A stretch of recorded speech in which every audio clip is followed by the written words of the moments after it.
Hello friends, welcome to our channel. In this video we will discuss DPCM, that is differential pulse code modulation. So let's get going. Last technique that we discuss is pulse code modulation to transmit our signal from one place to another place by changing it into the analog to digital one. And there are some demerit in the PCM. That's why we move to the DPCM to overcome that demerits.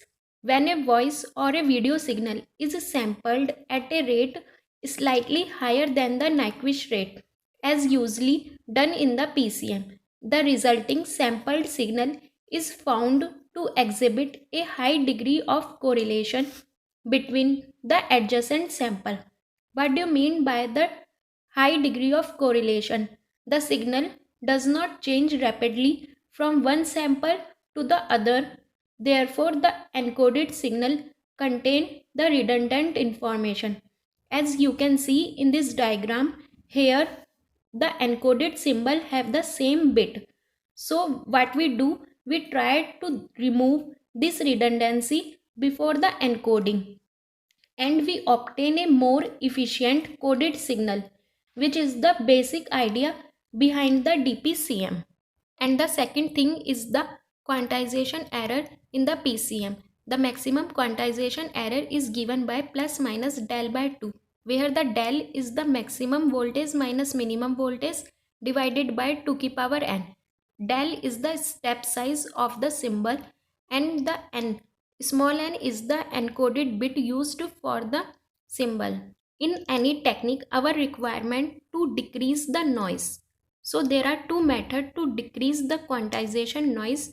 First, we can increase the n, but we can't directly increase the n because it is related to the bandwidth of the PCM, because bandwidth of the PCM is given as NFS. We know that the bandwidth of any signal is related to the transmission cost because it is related to the bandwidth of the spectrum.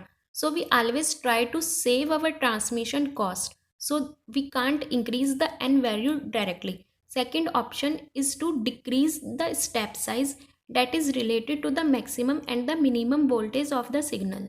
The basic idea behind decreasing the value of step size is that we can decrease the dynamic range of the signal. So in this way, in the DPCM, we can decrease the quantization error without affecting the channel bandwidth. Let's suppose the sampled signal is shown in the figure, in which amplitude of the signal is vary from 0 to 1. So what we do to decrease the dynamic range of the signal, we subtract the sampled voltage to the previous sampled voltage, and in this way subtracted voltage is transmitted to the receiver side. Let's suppose as our second sampled voltage is 0.2. So first we subtract 0.2 from 0, then this subtraction 0.2 is sent to the receiver end. Next, our sampled is as 0.3. So we subtract 0.3 from the 0.2, then the resultant 0.1 is transmitted to the receiver. In the same way as the next sampled voltage is 0.6. So we subtract 0.6 from 0.3, and the resultant 0.3 is transmitted to the receiver. So in this way we decrease the dynamic range of the signal from 0 to 1 to 0 to 0.4. In this way we decrease the dynamic range of the signal. This is the block diagram of the DPCM transmitter. This diagram is same as we discussed in the PCM transmitter, but the basic difference is that this feedback mechanism is used in the DPCM, that is used to subtract the magnitude from the previous magnitude. At any instant, sample voltage is come, and from this side it goes to this side, and then again sample is come, it is subtracted from the last sample voltage, and then it is goes to the encoder. In this way the subtraction process will continue, and we got the decreased dynamic range of our message signal. Basically, this feedback mechanism providing the delay to the sampled voltage. In the some books, it is also mentioned as the prediction filter, but the basic function is to providing the delay to the sampled signal, and it will subtract from the upcoming sampled voltage.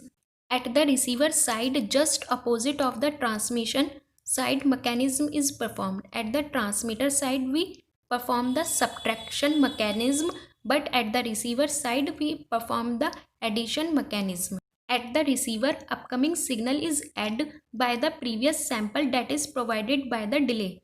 So we got our original message signal as it is. Let's suppose 0.2 is come, then it goes to the feedback, and then next sample is come as the 0.1.